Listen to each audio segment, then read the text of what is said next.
Hello friends, welcome to my channel advocate club.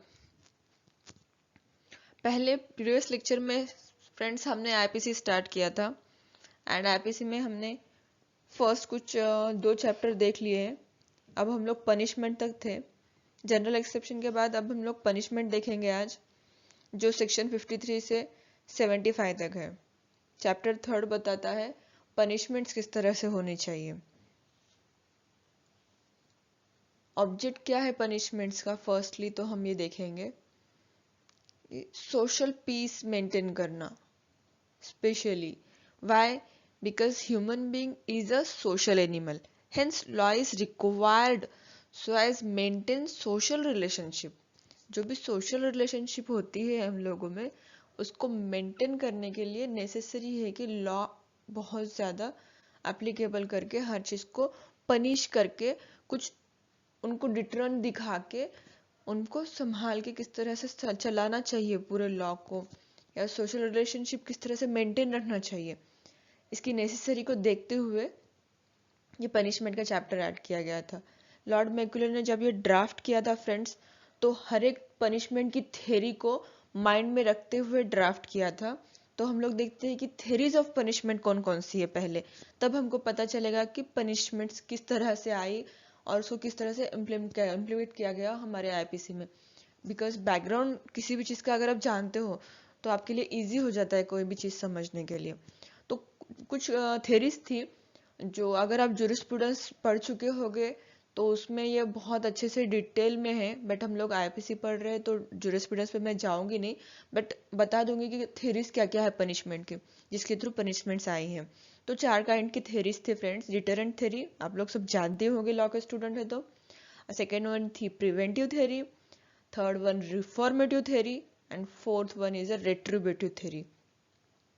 ये चार kinds के बहुत सारे थेरीज है, पर चार काइंड्स के मेनली ये थेरीज थे जिसको हम जिसके बिहाफ में पनिशमेंट्स को किस तरह से सजेस्ट किया जाए ये दिखाया गया है फ्रेंड्स। डिटरेंट हम लोग कौन सी थेरी एप्लीकेबल करते हैं फ्रेंड्स? एक डिटरेंट थेरी और एक रिफॉर्मेटिव थेरी।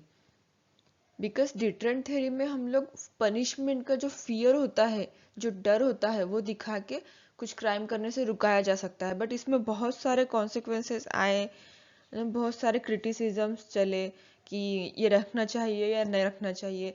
इस पर भी बहुत सारे बहस हो चुकी है बहुत सारे केस लॉस में। Rarest of the rare cases को हम बोलते हैं death sentence. Deterrence theory means, reformative theory means you can't cure by killing. किसी को मार के आप कुछ उसको सुधार नहीं सकते हो, तो रिफॉर्म करना चाहिए, किस तरह से रिहैबिलिटेशन सेंटर ओपन करना चाहिए, ये सब रिफॉर्मेटिव थ्योरी में दिखाया जाता है फ्रेंड्स। सो पनिशमेंट्स, अब हम लोग अपने चैप्टर पे आते हैं फ्रेंड्स, जो है पनिशमेंट का। ये बैकग्राउंड था कि थेरीज किस तरह से थी, किस बिहाफ में पनिशमेंट्स कहाँ से लिए गए।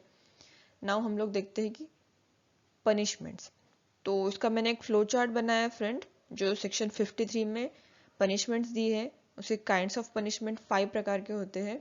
तो जिसमें फर्स्ट वन है डेथ्स, जो सेक्शन 53 में डिफाइन किया गया है। एंड इम्प्रिजनमेंट, इम्प्रिजनमेंट में 3 प्रकार है फ्रेंड एक्चुअली। 2 प्रकार उसमें दिए गए हैं पनिशमेंट में, rigorous imprisonment and simple imprisonment. But third one is क्या होता है, एक सॉलिटरी कन्फाइनमेंट होता है, वो भी इम्प्रिजनमेंट का एक पार्ट होता है, जो मैं आपको आगे डिस्कस करूंगी इसका क्या होता है डिटेल में। एंड फोर्थ वन है forfeiture of property. And last one fine, और फाइन डिफाइन किया गया है सेक्शन 50 थी, और उसके साथ ही साथ सेक्शन 70 में इंडियन पिनल कोड में ये एक्सप्लेन किया गया है फाइन को। तो ये फ्लो चार्ट अगर आप लोग बनाना चाहते तो बना लीजिए। एंड आप लोग को स्टार्ट करते हैं। ये जिस तरह से मैंने आप लोगों को सब बताया, तो फर्स्ट वन क्या है, डेथ सेंटेंस। तो friends, death sentence is mainly awarded for various offences which are committed against humanity and as such affect social order. Death sentence is awarded according to the IPC, Indian Penal Code. And Indian penal code में friends कुछ death sentence दिए हुए हमारे, जो कि under section 121, 132, 194, 305 and 307, last one is 390, इन सब में death sentence award की गई है फ्रेंड्स। इस सेक्शन 121 जो है वो वेजिंग और abetment of war against the government of India under section 121 of Indian penal code, इसमें डेथ सेंटेंस दी गई है फ्रेंड्स। आप लोग स्टडी कर रहे हो जब आईपीसी का, तो आपको फर्स्टली ये पता होनी चाहिए कि मिनिमम सेंटेंस, मिनिमम फाइन किस में दिया हुआ है, कौन से सेक्शन में दिया हुआ है, या फिर डेथ सेंटेंस किन किन सेक्शंस में दी हुई है। तो मैंने एक छोटा सा एक आपको ऑप्शन दे दिया है, इसमें मेंशन नहीं है बट मैं आपको बता रही हूँ, ये जो 6 सेक्शंस है आईपीसी के, इसके अंदर डेथ सेंटेंस दिया हुआ है फ्रेंड्स। फर्स्ट वेजिंग वॉर का था, सेकेंड वन है abetment of mutiny which is committed, section 132 में दिया है, और थर्ड वन है प्रूविंग और fabricating false evidence by which innocent dies, section 194 में दिया हुआ है। फोर्थ वन है abetment of suicide of child, insane person और इंटॉक्सिकेटेड पर्सन, ये डिफाइन किया गया है फ्रेंड्स सेक्शन 305 में। फिफ्थ वन है attempt to murder by life imprisonment if hurt cause, ये सेक्शन 307 में दिया हुआ है फ्रेंड। एंड डकैती विथ मर्डर, ये सेक्शन 390 में दिया हुआ है फ्रेंड्स। एंड लेट्स, ये सभी के बाद आता है डेथ का। पहले मैं पनिशमेंट के जो 5 इंग्रेडिएंट्स है उसको थोड़ा सा डिफाइन करूंगी, फिर हम लोग आगे फिर चलते हैं friends. Death sentence is also called as a capital punishment. This is the highest punishment awarded in rarest of the rare case. इसको डेथ सेंटेंस को हम लोग कैपिटल पनिशमेंट भी बोलते हैं फ्रेंड्स। एंड जो rarest of the rare case में दिया जाता है, जो Bachan Singh versus state of Punjab के केस में सुप्रीम कोर्ट ने बताया था। Like the constitutional validity of this kind of punishment was challenged in the case of Bachchan Singh versus State of Punjab. इस केस में इस डेथ सेंटेंस की वैलिडिटी चैलेंज की गई थी फ्रेंड्स, लेकिन फाइनली कोर्ट ने बच्चन सिंह के केस में भी यही बताया था कि rarest of the rare case में दे सकते हैं, और उसको वैलिड बताया था सुप्रीम कोर्ट ने इस सेक्शन को, या डेथ सेंटेंस को वैलिड है इस तरह से ग्रांट किया था, हेल्ड किया था। सो फ्रेंड्स नेक्स्ट हम लोग आते हैं, इसमें जो प्रोविजंस है डेथ सेंटेंस से रिलेटेड, पनिशमेंट से रिलेटेड, ये डेथ सेंटेंस देना सिर्फ आईपीसी में मेंशन है, इस तरह से हम डेथ सेंटेंस किसी को नहीं दे सकते। तो इसके भी कुछ कनेक्टिंग प्रोविजंस है जो सीआरपीसी में हमको देखने मिलते हैं फ्रेंड्स। इन जिसको मैं अभी बताती हूँ आपके सामने। In under CrPC, provision of CrPC define करता है, in case of imposition of death sentence, confirmation of high court made mandatory. If there is no appeal against death sentence, then a bench of 2 judges to satisfy the correctness of death sentence. तो क्या बताया गया है friends CrPC में कि अगर death sentence देना है तो पहले हाई कोर्ट से कंफर्मेशन लेना मैंडेटरी है, मतलब नेसेसरी है। जब आप हाई कोर्ट से कंफर्मेशन लेते हो डेथ सेंटेंस देने के बाद, तो उसको 2 जजेस बेंच जो होते हैं वो सेटिस्फाइड करते हैं पहले कि कोई अपील नहीं आई है, देन वो फाइनल होता है कि इसको डेथ सेंटेंस दी जाए। तो इस तरह से आईपी और सीआरपीसी को कनेक्ट करना पड़ता है यहाँ पर friends. Thus, the provision in the Indian Penal Code, when read with provisions in CRPC, there is an auto control system provide. अब हम लोग इसके आगे चलते हैं फ्रेंड्स। नेक्स्ट वन जो हमारा है section 53A, transportation of life. Prior to the amendment of 1955, the punishment was also in the form of transportation of life. It has been substituted by the term and form of punishment of imprisonment for life. According to section 53A, came to be inserted in the code in the year of 1955. So ये section जो 53A add हुआ है friends, जिस तरह से मैंने आपको पिछले लेक्चर में बताया था, जहाँ पर भी कैपिटल A B C कुछ आपको लगा हुआ मिलेगा किसी भी सेक्शन के आगे, सो कुछ ना कुछ अमेंडमेंट हो चुकी है, ये पहले हम लोग समझ जाना चाहिए। सो ये अमेंडमेंट कब हुई थी फ्रेंड्स? 1955 में। और इस अमेंडमेंट के पहले ये जो imprisonment, just a minute, amendment के पहले ये जो इम्प्रिजनमेंट फॉर लाइफ लिखा था, ये इम्प्रिजनमेंट फॉर लाइफ ना होके ट्रांसपोर्टेशन ऑफ लाइफ हुआ करता था। बट 1955 के बाद इसको सब्स्टिट्यूट कर दिया गया एंड उसके जगह पर इम्प्रिजनमेंट फॉर लाइफ मेंशन किया गया। So life imprisonment before 1955, imprisonment of life was known as a transportation of life, but now it is known as a life imprisonment. Actually, life imprisonment includes or involves imprisonment for the whole life. Imprisonment for life means पूरे life के लिए imprisonment किया जाता है उस बंदे को, उसको बोला जाएगा imprisonment for life. But the term is ordinarily reduced to 14 years. Friends, imprisonment for life means whole remaining life, but उसको reduce किया जा सकता है ordinarily for 14 year. But बहुत सारे लोगों का misconception है कि imprisonment for life means 14 years. 14 years नहीं होता है imprisonment for life means, ये तो आप पहले माइंड से निकाल दीजिए जिसके भी होगा तो।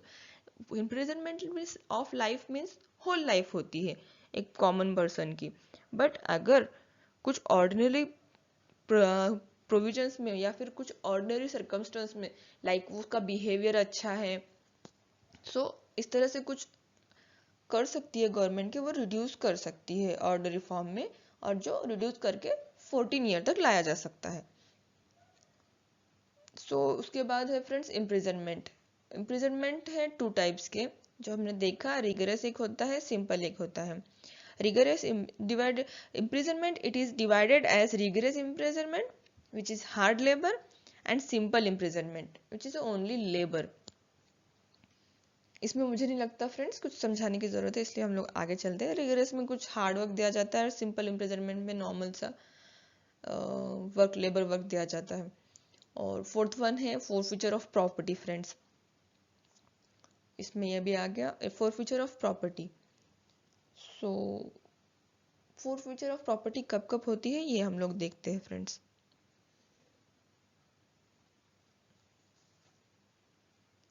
Punishment in the form of forfeiture of property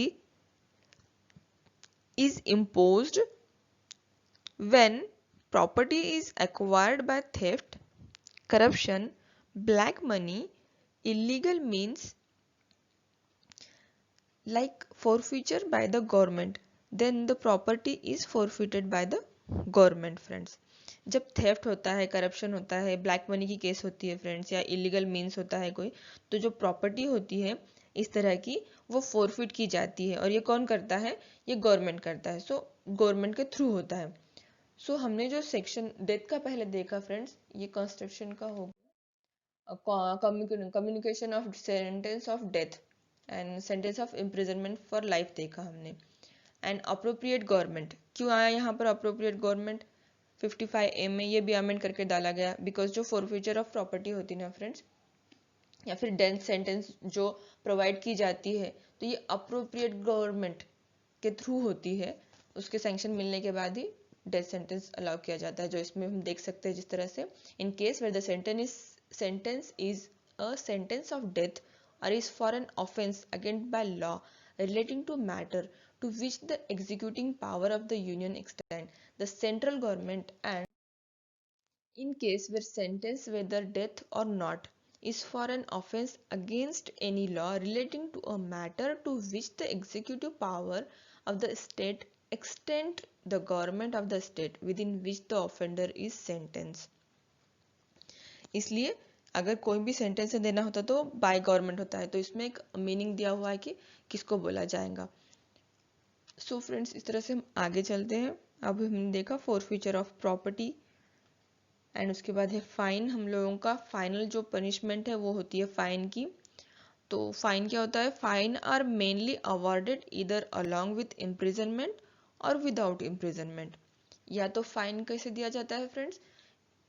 imprisonment के साथ होता है, जिस तरह से हम पनिशमेंट्स पे देखते हैं आईपीसी के बहुत सारे विथ फाइन और विथ बोथ लिखा होता है, तो या तो वो सिंगल दिया जा सकता है या किसी पनिशमेंट के साथ भी दिया जा सकता है फ्रेंड्स। इसमें सेक्शन 53 बताया हुआ है fraction of term of punishment, वो ट्रांसपोर्टेशन जो रिपील हो चुके हैं वो है फ्रेंड्स सिर्फ। तो हम लोग डायरेक्ट चलते हैं फॉर फ्यूचर ऑफ प्रॉपर्टी, जो सब ओल्ड थे जो रिपील हो चुके हैं, ये मैंने मेंशन किया हुआ है फ्रेंड्स, आप लोग इसमें देख सकते हो, और आपको लगता है नेसेसरी है तो आप लोग मेंशन करके राइट करके भी रख सकते हो। सो हमने देखा फ्रेंड्स फाइन जो लिखा था सेक्शन 53 में, जिसका पांचवा जो पार्ट है फाइन इम्प्रिजनमेंट का, पनिशमेंट्स का, सॉरी फॉर पनिशमेंट का जो फिफ्थवा पार्ट था वो फाइन था फ्रेंड्स, जो सेक्शन 53 में बताया गया था। एंड ऑल्सो मैंने फ्लो चार्ट में लिखा था 53 विद 63, तो यहाँ पर 63 मेंशन है फ्रेंड्स। 63 क्या बोलता है, amount of fine. Amount of fine क्या होता है, where no sum is expressed to which a fine may extend, the amount of fine to which the offender is liable is unlimited but shall not be excessive. Amount of fine क्या होना चाहिए, IPC के through क्या बताया हुआ है कि वो अनलिमिटेड हो सकता है। कितना हो सकता है, अनलिमिटेड हो सकता है, बट वो एक्सेसिव नहीं हो सकता है, उसकी कुछ लिमिटेशंस होना चाहिए। इट मीन्स कि आपने गुनाह किया कि उसको पनिशमेंट, या फिर आपने कुछ फॉर एग्जांपल 1000 रुपए की कुछ थेफ्ट किया है आपने, या फिर कुछ क्राइम किया है जिसका नुकसान हुआ है किसी को 1000 या 2000 रुपीज, और आपको उसको पनिश कर रहे हो 10,000 रुपीज या लाख रुपीज। इस तरह से जो एक्सेसिव पनिशमेंट्स है ना फाइन की, वो आप नहीं दे सकते हो। हाँ, अनलिमिटेड आपको कितना भी पावर है, पर कहाँ तक, जहां तक उसने क्राइम किया है या उसके ऊपर कुछ कंपनसेशन देना हो तो उसके हद तक, उससे ज्यादा आप एक्सेसिव नहीं कर सकते हो। ये दिया गया है सेक्शन 63 में फ्रेंड्स, अमाउंट के रिलेटिंग। सो फ्रेंड्स उसके बाद है section 64, sentence of imprisonment for non payment of fine. अगर आप फाइन पेड नहीं करते हो, आपको किसी भी चीज़ पे फाइन लगा है और आप फाइन नहीं पे करते हो कोर्ट में, तो कितना सेंटेंस मिलेगा ये बताता है सेक्शन 64। सो क्या बोलता है section 64, in every case an offense punishable with imprisonment as well as fine in which the offender is sentenced to fine whether with or without imprisonment, and in every case of an offense punished with imprisonment or fine or with fine only in which the offender is sentenced to a fine, it shall be competent to the court which sentenced such offender to direct by the sentence that in default of payment of the fine, the offender shall suffer imprisonment for certain term, which imprisonment shall be in excess of any other imprisonment to which he may have been sentenced, or to which he may be liable under a commutation of sentence।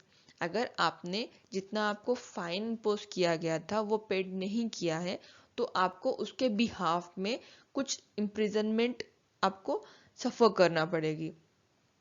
अगर आप वो fine paid करते हो तो आपको extend में कोई imprisonment सफ़र करने की नेसेसरी नहीं होती है। फॉर ऑफेंडर, फॉर एक्यूज के लिए इसमें ये प्रोविजन में बता रखा है 64 में, कि इतना ये इस सेक्शन में बताया कि अगर आप फाइन पेड नहीं करोगे तो आपको उसके बिहाफ में इम्प्रिजनमेंट सफ़र करना पड़ेगी। अब वो कितनी सफ़र करना पड़ेगी ये भी आगे मेंशन है फ्रेंड्स, हम लोग देखते हैं। लिमिट टू सेक्शन 65 क्या बोलता है, limit to imprisonment for non payment of fine. जब हम लोगों को इम्प्रिजनमेंट दिया जाता है और उसके बाद अगर नॉन पेमेंट होता है तो उसके लिमिट्स क्या होते हैं, तो सेक्शन 65 में उसके लिमिट्स दिए हुए हैं फ्रेंड्स। सेक्शन 64 क्या बोलता है कि अगर फाइन पेड नहीं करोगे तो इम्प्रिजनमेंट सफ़र करना पड़ेगा सिंपली, और सेक्शन 65 बोलता है कि कितना करना पड़ेगा। तो हम लोग देखते हैं कितना करना पड़ेगा। Default of payment of fine करता है अगर, तो shall not exceed 1/4 of the term of the imprisonment which is maximum fix for the offence.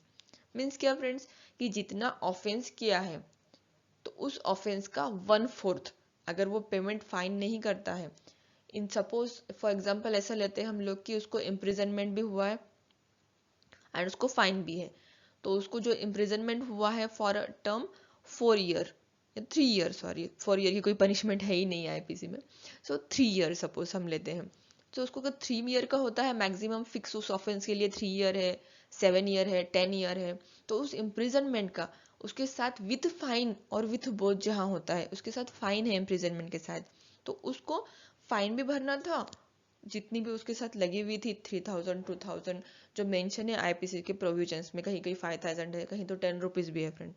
सो इस तरह से जो फाइन लगा होता है तो उसको फाइन अगर भरना नहीं होता है, ये छोटे मोटे मैटर में तो होता नहीं है friends, higher amount of fine है जहां वो पेड नहीं कर पाता, एट दैट टाइम उसको फाइन नहीं पेड करने के लिए जो इम्प्रिजनमेंट सफर करना पड़ता है वो कितना हाईएस्टली सफर करना चाहिए, क्या कितना देना चाहिए कोर्ट को, ये इसमें बता रखा है, ताकि उसको अक्यूज का भी कुछ ध्यान रखना चाहिए कि उसको इतना एक्स्ट्रा ऑर्डिनरी फाइन नहीं लगा देना चाहिए कि उसने फाइन नहीं किया तो डबल उसकी इम्प्रिजनमेंट फिर से बढ़ा दी, सफर करना पड़ा उसको, ऐसा ना हो। इसलिए इसको यहाँ पर साफ साफ सेक्शन 65 में मेंशन कर रखा है, शैल नॉट एक्सिस्ट 1/4, 1/4 से ज्यादा आप उसको नहीं दे सकते हो फ्रेंड्स। सो सेक्शन 66 से next one is description of imprisonment for non payment of fine. Describe करता है imprisonment of non payment of fine को सेक्शन 66। तो देखते हैं हम लोग, the imprisonment which the court impose in default of payment of fine may be in any description to which the offender might have been sentenced for the offense। Either description लिखा होता है friends हर punishment में, हम लोग देखते हैं for the term of either description या either description means क्या होता है फ्रेंड्स, या तो सिंपल या रिग्रेस इम्प्रिजनमेंट। हमने देखा इम्प्रिजनमेंट में दो प्रकार थे, क्या क्या थे, एक सिंपल इम्प्रिजनमेंट, एक rigorous imprisonment. So either description means या तो सिंपल होगा या रिग्रेस होगा। बस सेक्शन 66 इतना ही बोलता है फ्रेंड्स कि नॉन पेमेंट अगर आप फाइन करते हो तो इम्प्रिजनमेंट कौन से डिस्क्रिप्शन का होना चाहिए, तो वो डिफॉल्ट ऑफ पेमेंट के फाइन में बी दिया हुआ, यहाँ पे शल नहीं है, तो कोर्ट का डिस्क्रिशनरी पावर है, एनी डिस्क्रिप्शन का हो सकता है, to which offender might have been sentenced for the offence, जिसके लिए जो ऑफेंस के लिए उसको सेंटेंस किया गया है उसमें अगर रिगरस है तो उसके थ्रू चलेगा, अगर सिंपल है तो सिंपल चलेगा, और उसके बिहाफ में क्या है कि ये कोर्ट का डिस्क्रिशनरी पावर है सर। सो नेक्स्ट वन है section 67, imprisonment for non payment of fine when offense punishable with fine only। अगर सिर्फ, अब तो हमने क्या देखा फ्रेंड 65 में कि दोनों बोथ है, कि अगर आपको पनिशमेंट भी हुई है और विथ फाइन है, तो विथ फाइन और विथ बोथ है, जहां बोथ था वहां पर हमने क्या किया, 1/4 किया, क्यों, तो वहां पर हम लोगों को पता था कि कितनी सेंटेंस दी हुई है, जैसे कि 7 ईयर है, 10 ईयर है उसको इम्प्रिजनमेंट, तो हमने उसका 1/4 देकर उसका नॉन पेमेंट ऑफ फाइन उसने जो किया है तो इम्प्रिजनमेंट उसको सफर करने लगा है। बट बहुत सारे कुछ सेक्शन ऐसे भी है आईपीसी में जहाँ सिर्फ फाइन है, ओनली फाइन। अब जहाँ ओनली फाइन है वहां उसको इम्प्रिजनमेंट तो हुआ ही नहीं, जहाँ उसको इम्प्रिजनमेंट हुआ नहीं तो उसका 1/4 हम लोग कैसे दे सकते हैं उसको। तो जहाँ इम्प्रिजनमेंट नहीं हुआ है किसी को, ओनली फॉर फाइन इम्पोज किया गया है, तो उसको कितना सफर करना पड़ सकता है इम्प्रिजनमेंट, वो बताता है section 67 friend. In the offence be punishable with fine only, imprisonment which the court impose in default of payment, fine shall be simple। पहले तो यहाँ पे डिस्क्रिप्शन में कौन सा डिस्क्रिप्शन होगा फ्रेंड्स, रिगरस नहीं होगा, ओनली सिंपल होगा, and the term for which the court directs the offender to be imprisoned in default of payment of fine shall not exceed the following scale। तो क्या है फ्रेंड कि पहले तो सिर्फ फाइन है तो उसको डिस्क्रिप्शन कौन सा है, उसको सिंपल दिया गया हुआ है, और उसके बाद क्या बोलता है ये सेक्शन कि कितना देना चाहिए, shall not exceed, तो उससे ज्यादा नहीं, किससे ज्यादा नहीं वो हम लोग देखते हैं friends. there is to say for any term not exceeding 2 months when the amount of fine shall not exceed 50 rupees। अगर 50 रुपए सर फ्रेंड्स 50 रुपीज का जहां पर फाइन लगाया है तो वहां पे आप 2 महीने से ज्यादा उसको एक्सीड नहीं कर सकते हो इम्प्रिजनमेंट। एंड नेक्स्ट वन क्या है, अगर for a term not exceeding 4 month, जहां पर 4 मंथ से ज्यादा कहाँ नहीं देना है, अगर 100 से ऊपर नहीं है अमाउंट तो सिर्फ 4 मंथ तक दे सकते हो आप, उससे ज्यादा नहीं दे सकते हो। एंड लास्ट वन 100 के आगे जितने भी हो गए अदर केसेस तो उसमें 6 मंथ तक दिया जा सकता है। Hardly non payment of fine का डिफॉल्टर को कितना दिया जा सकता है, 6 मंथ, और स्टार्ट कहाँ से होता है, 2 मंथ, 4 मंथ, 6 मंथ, इतना ही याद रखो friend. 2 month is equal to 50 rupees, 4 month is equal to 100 rupees. For example दे रही हूँ मैं आपको सेक्शन में, आपको सिंप्लीफाई करने के लिए। एंड 100 रुपीज के जितना भी अबो होता है तो उसको 6 मंथ, हार्डली 6 मंथ तक दे सकते हैं। अगर सिर्फ फाइन जहां पर इम्पोज किया हो किसी सेक्शन में, उसको इम्प्रिजनमेंट सिर्फ फाइन, पनिशमेंट सिर्फ फाइन की मिली हो, एट दैट टाइम जहां सिर्फ फाइन उसको पनिश किया गया है, तो आप उसको 6 मंथ हार्डली दे सकते हो, उससे ज्यादा नहीं दे सकते हो। सो नेक्स्ट पे आते हैं फ्रेंड्स हम लोग, imprisonment to terminate on payment of fine.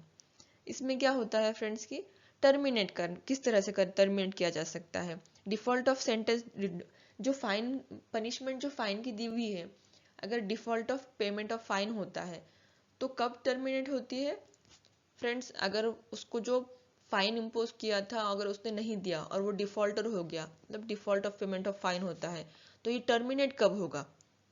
अगर आपको उसने दे दी 4 महीने की, 4 मंथ की आपको मिल गई उसकी इम्प्रिजनमेंट, अगर आपने 100 रुपीज तक, अगर 50 रुपीज से 100 रुपीज तक आपका इन बिटवीन है तो आपको 4 मंथ का इम्प्रिजनमेंट मिल गया। ये सेक्शन 67 ने बताया है जो, अगर बट आपको टर्मिनेट करना है उसको तो आप वो भी कर सकते हो। किस तरह से कर सकते हो, तो शल टर्मिनेट कब, whenever that fine is either paid or levied by process of law। जब आप वो फाइन पेड करते हो तो आपका टर्मिनेट हो जाता है, बस यही बोलता है सेक्शन। सेक्शन 69 क्या बोलता है friend, termination of imprisonment on payment of proportion of part of fine. इसमें इतना ही है फ्रेंड्स, फिर भी मैं रीड करती हूँ आप लोगों के लिए।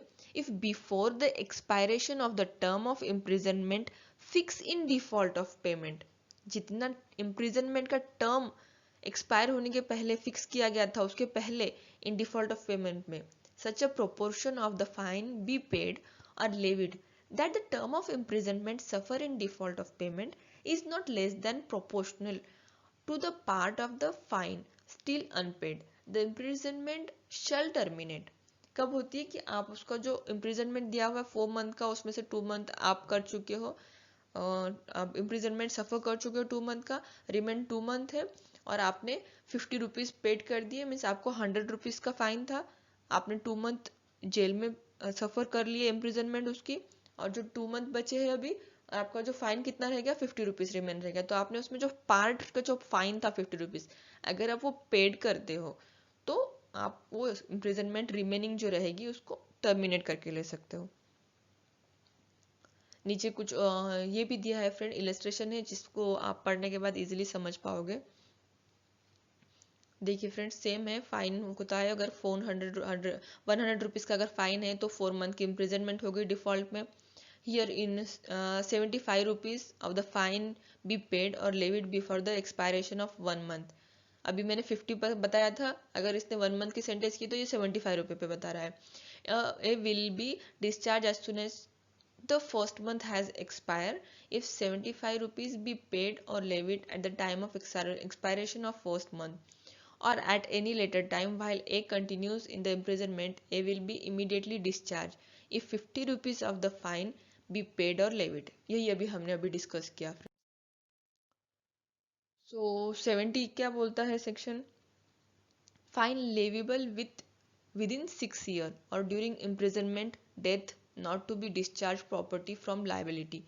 जो भी प्रॉपर्टी होती है फ्रेंड्स किसी भी ऑफेंडर की और किस पर्सन की, वो discharge, not discharge property from liability, तो डेथ होने से अगर उसकी जो भी ड्यूरिंग इम्प्रिजनमेंट में अगर उसकी डेथ हो जाती है तो उसकी प्रॉपर्टी डिस्चार्ज नहीं करती है उसके लाइबिलिटी को, उसको उसके प्रॉपर्टी से फुलफिल करना पड़ेगा जो भी उसका फाइन था। और उसके बाद इस friend section 71, limit of punishment of offence made up of several offences.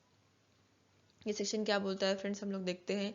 Where anything which is an offence is made up of part, any of which part is itself an offense, the offender shall not be punished with the punishment of more than one of such his offense unless it be so expressly provided।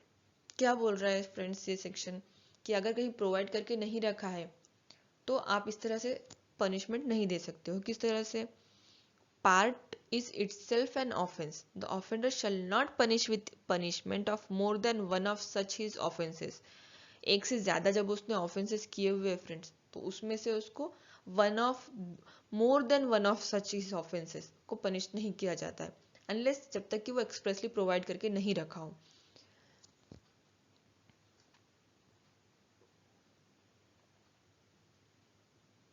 Where anything is an offense falling within two or more separate definition of any law in force for the time being by which offense are defined or punished, or where several acts of which one or more than one would by itself or themselves constitute an offense, constitute when combine a different offense, the offender shall not be punished with more severe punishment than the court which tries him could award for any one of such offenses. उससे ज़्यादा severe punishment नहीं दे सकते जो court tried कर रहा है उसमें से वन ऑफ सच ऑफेंसेस में से। उसके बाद है फ्रेंड्स सेक्शन 72, ये फाइन का फाइनल जो है हमारा सेक्शन है फ्रेंड। उसके बाद हमारा नेक्स्ट होता है 73 एंड 74 जो सोलिटरी कन्फाइनमेंट बताता है, वो भी हम लोग देखते हैं फ्रेंड्स। 73 क्या बताता, सॉरी 72 क्या बोलता है section, punishment of person guilty of one of several offences, the judgment starting that it is doubtful of which, in all cases in which judgment is given that a person is guilty of one of several offences specified in the judgment, but that it is doubtful of which of these offences he is guilty, the offender shall be punished for the offense for which the lowest punishment is provided if the same punishment is not provided for all।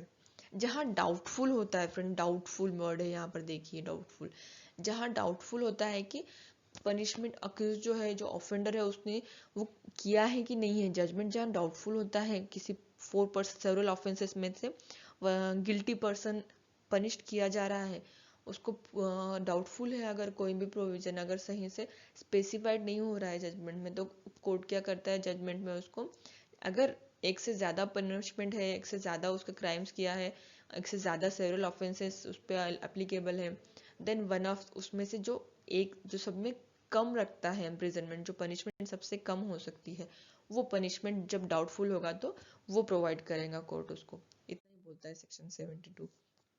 Then friend हम लोग start करते हैं solitary confinement.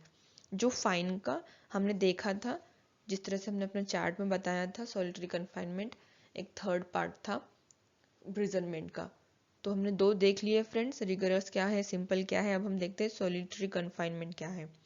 Section 73 and 74 provides for solitary confinement. It was common from form of punishment. Strict limitation under this penal code described for solitary confinement.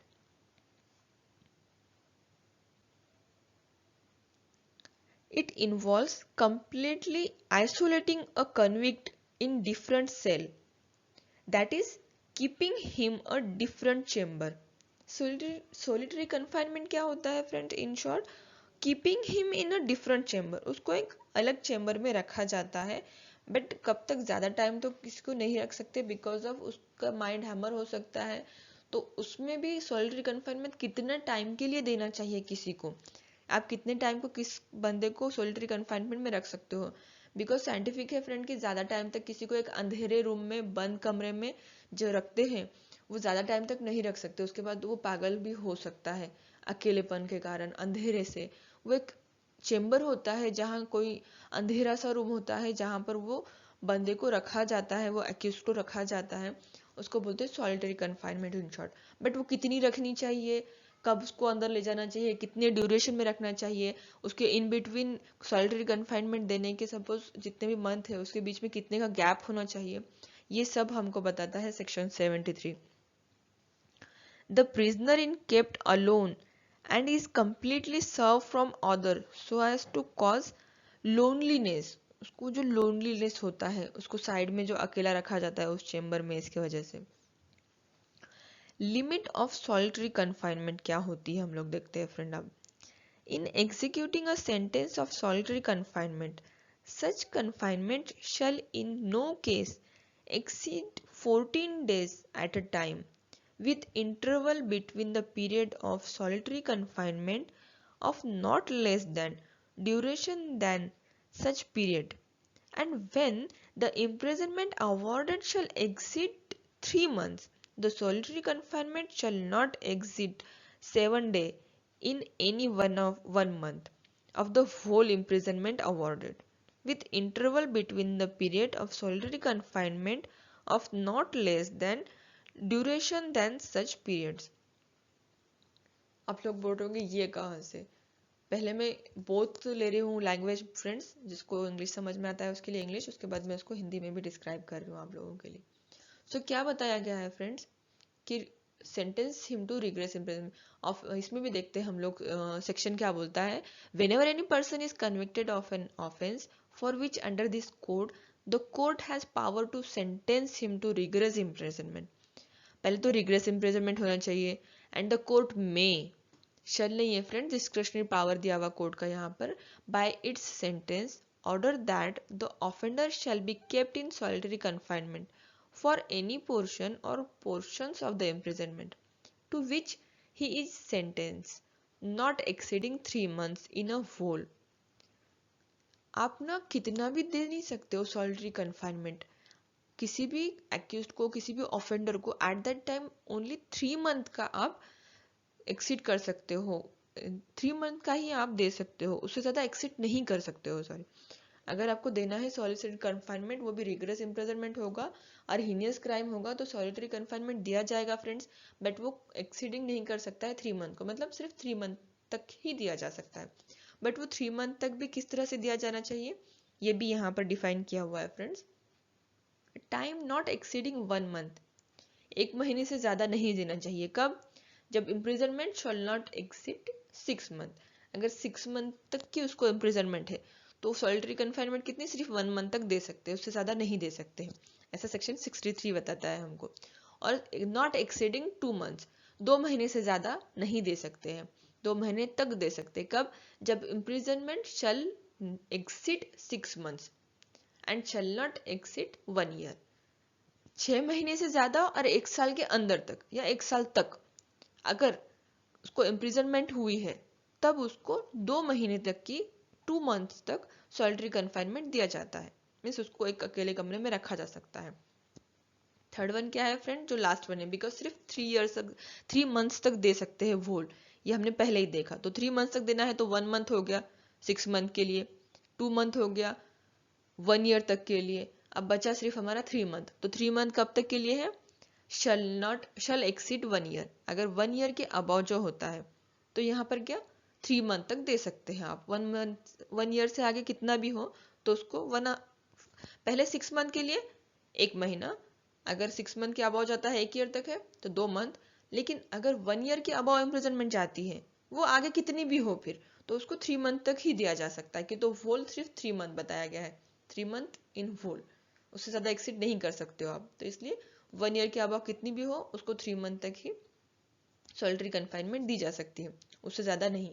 Friends, पीछे भी अभी हमने fine में जिस तरह से देखा कि फाइन एक्सीड नहीं होता है 100 रुपीज़ पे, किस तरह से 50 रुपीज़ है तो उसको 2 मंथ देना है, 100 रुपीज़ तक है तो उसको 4 मंथ की इम्प्रिजनमेंट देना है, default of fine, payment of fine है अगर, तो वैसी तरह से ये सेम है. सिमिलर माइंड में रखो फ्रेंड, फाइन का हमने देखा था, अगर तो उसमें भी सिमिलरिटी थी, अगर उसको कॉन्सेप्ट ऑफ माइंड में रखोगे तो उसका कितना है 2 4 6, इधर देखते हो तो 1 2 3, इस तरह से इसकी डिफरेंस भी रख सकते हो आप माइंड में, ताकि आपको जल्दी से रिमाइंड हो पाए. तो अब सेक्शन 74 क्या बोलता है friend, limits of solitary confinement.